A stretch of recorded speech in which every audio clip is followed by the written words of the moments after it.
of glory, until you zoom in and realize half of it was written by people who couldn't find a map, build a boat, or stop setting their own cities on fire. 1. The Trojan Horse.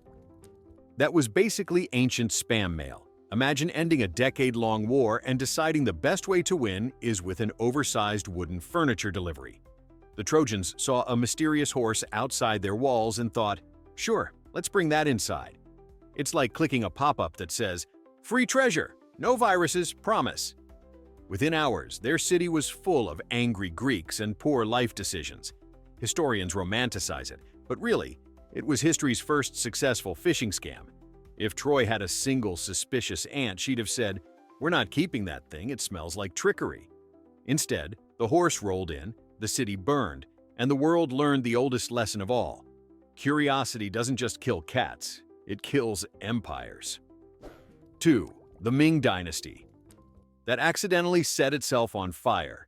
Twice, China's Ming Dynasty built some of the greatest wonders on Earth, and also managed to repeatedly burn down its own capital. In 1421, Beijing went up in flames after a lightning strike hit the Forbidden City, because someone thought it was a good idea to store thousands of barrels of gunpowder near the emperor's bedroom. Not learning from experience, they rebuilt everything exactly the same way. A few years later, boom, round 2. It's like humanity's version of clicking "Remind me tomorrow" on a fire safety update. The Ming emperors were geniuses in art and engineering, but apparently allergic to common sense. The Great Wall might have kept the Mongols out, but fire? Not so much. 3. Napoleon's Rabbit War that ended with him running for his life. Napoleon conquered half of Europe, but couldn't handle one picnic full of bunnies. In 1807, he ordered a grand hunting event with hundreds of rabbits released for sport. The problem? His staff bought tame farm rabbits, not wild ones. When released, they didn't scatter. They charged him. Witnesses described thousands of fluffy invaders storming Napoleon's army like a tiny, adorable rebellion. The Emperor of France tried to retreat, but the bunnies swarmed his carriage. It was history's first and last hair uprising. Imagine being the most powerful man alive and getting defeated by dinner. Forget Waterloo. This was his real humiliation, running from 1,000 angry salads with feet. 4. The Roman emperor who declared war on the ocean. Caligula, emperor of Rome and full-time maniac, once decided he was going to conquer Neptune, the literal god of the sea. He marched his army to the shores of the English Channel, gave an inspiring speech about Rome's greatness, and then ordered his soldiers to collect seashells. Yes, seashells, as spoils of war. Thousands of Roman soldiers stood there, filling baskets while their emperor declared victory over the waves. Imagine being a hardened veteran of a dozen brutal battles and having to explain to your family, no, we didn't invade Britain. We gathered clams for the glory of Rome. Historians have tried to find symbolic meaning in it, but there's none. The guy just went full SpongeBob on military time. Caligula's campaign against the ocean remains one of the most absurd military operations in history, proof that even empires can drown in stupidity. 5. The Spanish Empire that lost an armada to its own weather forecast. In 1588, Spain launched the Invincible Armada to invade England. It was massive, 130 ships, 30,000 men, and one tiny flaw: no one checked the weather. The fleet was so overconfident that when storms rolled in, they just kept sailing straight into them. Within days, nature turned the world's most powerful navy into driftwood. The English barely had to fight, just sat on the coast watching Spain's ships explode and sink. Survivors called it divine punishment. In reality, it was poor planning and a nation that didn't believe in meteorology. When word got back to King Philip II, he supposedly said, "I sent my ships to fight men, not the wind." Translation: my bad. It was the most expensive weather report in history, and the one Spain never forgot. 6. The Byzantine emperor who removed his own nose and got his job back. Emperor Justinian II had a management style best described as furious toddler with a crown. His taxes were brutal, his punishments worse, and eventually his people had enough. They overthrew him, cut off his nose, because in Byzantine law, a disfigured man couldn't rule, and sent him into exile. End of story, right? Not for Justinian. The man came back years later wearing a golden prosthetic nose, raised an army, and reclaimed the throne. Picture that comeback. "Oh, you thought a missing nose would stop me." The audacity was so legendary that the empire literally rewrote the law to make room for his new metallic schnoz. Of all the dumb political overthrows in history, this one proves you should never underestimate a man who's both noseless and vengeful. 7. The Ottoman Sultan who executed his entire harem for stealing fruit. Sultan Ibrahim I, also known as Ibrahim the Mad, once believed someone in his palace had stolen his favorite melon. A rational person would have ordered an investigation. Ibrahim, he lined up his entire harem, 280 women, and ordered them all executed for the crime. It's hard to say what's worse, the absurd overreaction or the fact that after this melon massacre, he ordered the palace pool filled with perfume to purify the air. Historians call it one of the most senseless acts of royal paranoia in Ottoman history. The empire survived, but Ibrahim didn't. He was eventually strangled with a silk cord by his own officials. The moral? When your emperor starts treating produce like divine property, your dynasty's on the fruit aisle to extinction. 8. The British Empire that lost a war to birds. In 1932, Australia, still part of the British Commonwealth, faced an invasion of emus. Yes, the large, flightless birds. Farmers begged the government for help, and the army rolled in with machine guns. But the emus had other plans. They split into small groups, outran bullets, and scattered across the countryside like feathery guerrilla fighters. Soldiers burned through 10,000 rounds of ammo and barely dented the population. The birds even learned to dodge gunfire. Evolution, but petty. When the dust settled, the military retreated, declaring honorable defeat. The newspapers called it the Great Emu War. Australia didn't lose land, but it lost its dignity. To this day, the emus still roam free. Proof that sometimes even an empire with tanks and rifles can be outsmarted by a bird with long legs and zero respect for authority. 9. The empire that bankrupted itself. Building a tomb. If you've ever spent too much on home decor, meet Shah Jahan, the Mughal emperor who turned grief into a financial apocalypse. When his beloved wife Mumtaz Mahal died, he built the Taj Mahal, a marble masterpiece so extravagant it drained his empire's treasury faster than a teenager with a new credit card. He imported jewels from Persia, marble from Rajasthan, and laborers by the tens of thousands. The final bill? So astronomical that tax collectors had to squeeze the population dry for decades. The result was a national economy held together by debt and despair, and one very shiny building full of echoes. Ironically, the monument meant to honor eternal love ended up symbolizing imperial bankruptcy.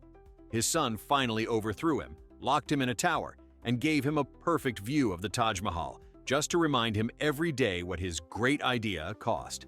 Romance meet ruin. 10. The French Empire that invented the guillotine, then couldn't stop using it. The guillotine was supposed to be humane, quick, clean, efficient, a symbol of equality in death. The French revolutionaries loved it so much they used it for everyone. Nobles, peasants, scientists, even the guy who invented the thing. Once you start solving political problems with decapitation, it's hard to stop. At the peak of the Reign of Terror, France was averaging 40 executions a day. Entire city squares looked like a blood-themed water park. Eventually, even the executioners got burnout. When the revolutionaries realized they'd killed almost every enemy of the state, they started executing each other, just to keep the blade busy. France eventually retired the guillotine, but not until 1977. That's right, while Star Wars was in theaters, France was still chopping heads. Vive la Révolution? I guess? 11. The Soviet plan to move mountains, literally. In the 1950s, Soviet engineers proposed an idea so insane it deserves its own physics textbook. Use nuclear bombs to reshape nature. The plan was called Project Atom Myrny, Peaceful Atom. Their goal? Create lakes, rivers, and canals by blowing holes in the earth. They actually tested it too, detonating nukes in Siberia to make artificial basins. The result? Massive radiation zones, zero usable lakes, and one of the world's most radioactive craters. But Moscow's official report called it a moderate success. Only the USSR could call a glowing hole in the tundra progress. They even considered nuking the Ural Mountains to improve weather patterns. Thankfully, someone finally said, maybe let's not vaporize geography. It's the only empire that tried to conquer nature with atomic optimism and got schooled by basic chemistry. 12. The Egyptian pharaoh who erased his own religion. Akhenaten, pharaoh of Egypt, thought the country needed a spiritual rebrand. Thousands of gods were too messy, he decided. So he shut down temples, erased old deities, and declared one true god, the sun. It was monotheism centuries before its time, and about as popular as a pyramid tax. The people revolted, the priests fumed, and even his wife Nefertiti eventually ghosted him. After his death, Egypt didn't just reject his religion, they deleted him from history. His statues were smashed, his name scratched off monuments, and his city abandoned. For 3,000 years, nobody even remembered he existed. You've got to fail pretty hard to get canceled by an entire civilization. Akhenaten wanted eternal worship. What he got was history's longest and most successful PR erasure. 13. The Austrian Archduke who started World War I by taking a wrong turn. Sometimes history changes because of pure human stupidity. In 1914, Archduke Franz Ferdinand's driver in Sarajevo took a wrong turn, directly into the path of an assassin who had already failed earlier that day. The assassin, Gavrilo Princip, had gone to grab a sandwich. Suddenly, fate, and the world's worst GPS moment, parked the Archduke right in front of him. Princip took 2 shots, killing Ferdinand and his wife, and boom, 4 empires collapsed, 20 million died, and the world spent a century regretting one bad driving decision. It's possibly the most catastrophic oops my bad in human history. If the chauffeur had owned a map, Europe might have avoided an entire world war. Instead, one turn of the steering wheel turned civilization into rubble. 14. The Persian king who whipped the ocean for disobedience. Xerxes I, ruler of the mighty Persian Empire, built a bridge of boats to cross the Hellespont during his invasion of Greece. Then a storm destroyed it. Instead of rebuilding quietly, he decided to punish the sea. He ordered his men to give the ocean 300 lashes with chains, throw in handcuffs, and shout insults at it. Because nothing terrifies water like verbal abuse. Ancient historians swear this actually happened. The king literally conducted a disciplinary hearing with nature. The Persian court even recorded it as a victory of royal authority. Meanwhile, the Greeks were laughing from the opposite shore. Imagine being so drunk on power that you think you can spank a tide into submission. The empire didn't last long after that. Apparently, the sea holds grudges. 15. The empire that built a fleet without water. In the 16th century, the Ottoman Empire decided to impress everyone by building a grand naval fleet. There was just one problem. They started construction in the middle of the Syrian desert. Sultan Selim II ordered hundreds of ships to be assembled near Aleppo, a place roughly as far from the ocean as you can get without becoming a camel. When his advisors pointed this out, he supposedly said, "We'll deal with the water later." They never did. The ships were finished, admired, and then dismantled because they had no way to reach the sea. It's possibly history's largest and most expensive misunderstanding of geography. The Ottomans learned a valuable lesson that day. Before you build a navy, check for waves. 16. The Roman Empire that lost a war because of gold paint. The Romans loved pageantry almost as much as they loved conquering. But when Emperor Valens faced the Gothic tribes in 378 AD, he wanted his army to look extra fancy for battle. He ordered soldiers to polish their armor with gold dust so they'd shine like gods. Unfortunately, gold paint isn't great for camouflage. The Goths spotted the glittering legion from miles away and ambushed them at Adrianople. The result? 40,000 Romans dead, one emperor roasted alive in a barn, and the empire humiliated, all because someone wanted to sparkle. It's a moment that proves fashion and warfare should never mix. The Goths didn't just win the battle, they probably laughed doing it. Historians mark it as the beginning of Rome's decline. Turns out, the world's greatest empire wasn't defeated by barbarians, it was blinded by its own vanity. 17. The Aztec Empire that mistook a conquistador for a god. When Hernán Cortés arrived in Mexico in 1519, the Aztecs thought he might be Quetzalcoatl, a prophesied god returning from the east. It's the ancient version of catfished by prophecy. Emperor Moctezuma II sent him gifts of gold to show respect. Huge mistake. Cortés looked at the gold and thought, "Cool, I'll take the whole empire." Within 2 years, smallpox, betrayal, and steel weapons erased centuries of Aztec civilization. Historians debate whether Moctezuma really believed Cortés was divine or just hoped flattery would keep him peaceful. Either way, it didn't work. The empire that sacrificed enemies on pyramids was defeated by a handful of Europeans with muskets and germs. The moral? Never assume the weird foreigner is a god, especially if he shows up smiling and holding a cannon. 18. The Russian Tsar who taxed beards into extinction. Peter the Great wanted Russia to look modern, which to him meant European. So, in 1698, he introduced one of the dumbest taxes in history, the beard tax. Any man who wanted to keep his facial hair had to pay an annual fee and wear a little copper token proving he'd paid it. The slogan engraved on it?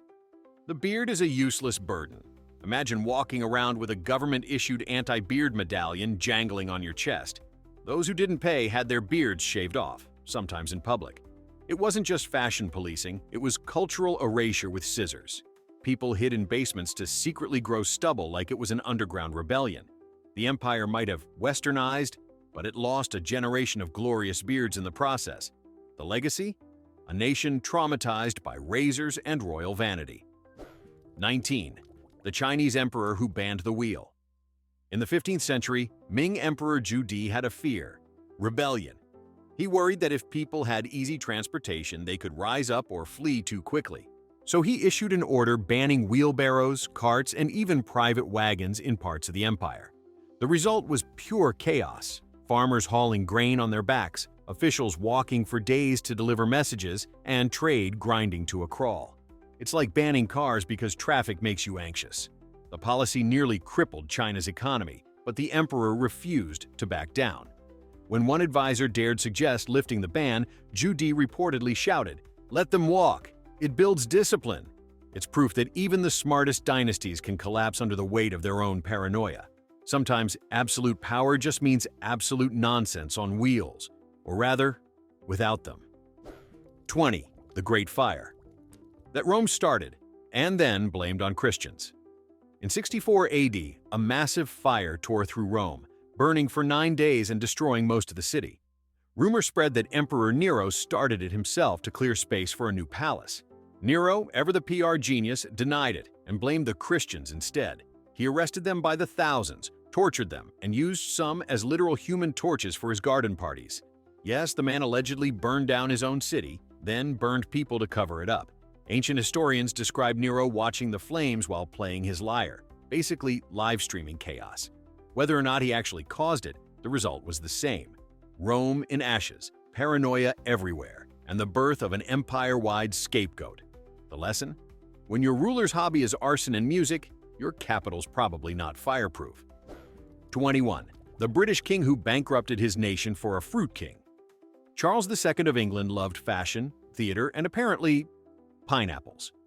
Imported from the Caribbean, they were a symbol of luxury so rare they cost more than most houses. Charles became obsessed, spending thousands of pounds to cultivate them in royal greenhouses. He even built the pineapple house, an entire estate just to grow one fruit. Whenever guests visited, servants paraded the single pineapple around like a crown jewel, because actually eating it would ruin the investment. It became the edible version of a national debt crisis. England was drowning in war expenses, and their monarch was funding tropical fruit cosplay. The irony? The first English-grown pineapple tasted terrible. But that didn't stop the king from posing with it in portraits, history's earliest and most expensive Instagram flex. 22. The emperor who tried to erase time itself. Revolutionary France had a problem with, well, everything, including calendars. In 1793, they decided that 12 months and 7-day weeks were too royal, so they created the French Republican calendar: 10-hour days, 10 days per week, and 12 months with names like Thermidor and Brumaire. It was bureaucracy's fever dream. People immediately hated it. Workers lost their weekends, farmers couldn't tell when to plant, and priests had no idea when to celebrate anything. Even the clocks were changed to 10 hours. Imagine telling time with decimals. It was chaos wrapped in algebra. Eventually, Napoleon ended the madness in 1805 and brought back the normal calendar. The French had tried to reinvent time, and time basically said, none. It remains one of history's greatest examples of what happens when idealism meets math. Everyone's late, tired, and confused. 23. The emperor who appointed his horse as a senator. When you've conquered half the known world, reality starts to feel optional. Emperor Caligula, yes, the same guy who fought the ocean, decided the Roman Senate was full of idiots. His solution? Appoint his horse, Incitatus, as a senator. The horse got a marble stable, servants, and gold flakes mixed into his oats. Caligula even promised to make him consul, the highest political office in Rome. Senators had to attend meetings while a horse neighed in approval. Was it madness or performance art? Probably both. Eventually, Caligula's bodyguards realized they were working for a man who debated livestock policy with actual livestock and stabbed him 30 times. Still, his equine legacy lived on, the world's first and only politician who genuinely couldn't talk back, which, to be fair, might have made him the most qualified Roman senator of all time. 24. The kingdom that accidentally sold itself for a horse. In the 10th century, the ruler of Leon in Spain had one of history's shortest and dumbest reigns. King Vermudo II needed a horse, a really nice horse, so he promised some land as payment. But the contract, written by very creative monks, described the land as everything under the sun and stars belonging to Leon. In other words, the entire kingdom. The buyer, a nobleman with an excellent sense of humor, took the document to court. Technically, he owned everything. The scandal caused chaos. Vermudo had to pay enormous reparations and was nearly dethroned. It's history's earliest example of not reading the fine print. The horse, meanwhile, lived happily ever after, presumably grazing on its very large, legally purchased empire. Moral of the story: never negotiate when you're desperate, and definitely never let monks handle your real estate deals. 25. The empire that tried to measure the world with chains and camels. When the Abbasid Caliph al-Ma'mun decided to prove the earth was round, he didn't use math or telescopes, he used camels. In 830 AD, he ordered his scientists to march across the desert, measuring the earth's circumference by walking straight until the stars shifted 1 degree, literally counting steps. Their tools, ropes, sticks, and one camel that allegedly kept eating the measuring cords. It took weeks, but they actually got it right, within 5% of modern calculations. Still, it was the most exhausting science project in history. Imagine trying to do geometry while dehydrated and dodging sandstorms. Al-Ma'mun proudly declared victory, proving that science and stubbornness can coexist beautifully, even when your main assistant is a camel with commitment issues. 26. The empire that built a city on swamp water. Venice, the romantic floating city. But its creation was less artistic genius and more desperate real estate. In the 5th century, northern Italians fled invading tribes and decided to settle on wooden poles jammed into a swamp. It was the medieval equivalent of building a luxury condo on quicksand. For centuries, the entire city teetered between engineering miracle and plumbing disaster. The ground constantly shifted, the canals stank, and maintenance was endless. But somehow, Venice survived, turning its terrible foundation into charm. Modern engineers still can't believe it stands at all. It's the only empire that literally built its capital on mud, and then made the world call it beautiful. Proof that with enough gondolas and overpriced espresso, even a swamp can pass for civilization.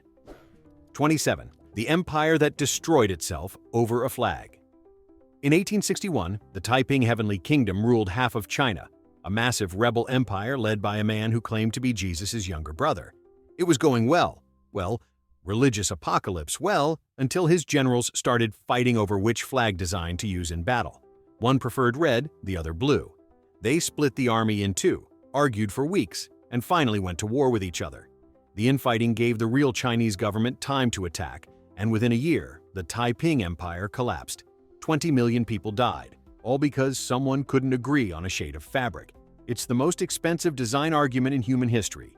The takeaway? Never mix divine inspiration with graphic design, especially when your empire's color palette can end civilizations. And there you have it, proof that every empire eventually collapses, not from enemies or famine, but from pure, uncut stupidity. Whether it's fruit obsessions, glowing craters, or royal horses in government, humanity's biggest threat has always been humanity. So tell me, which of these disasters deserves the crown for history's dumbest idea? Drop your vote below before we repeat one of them.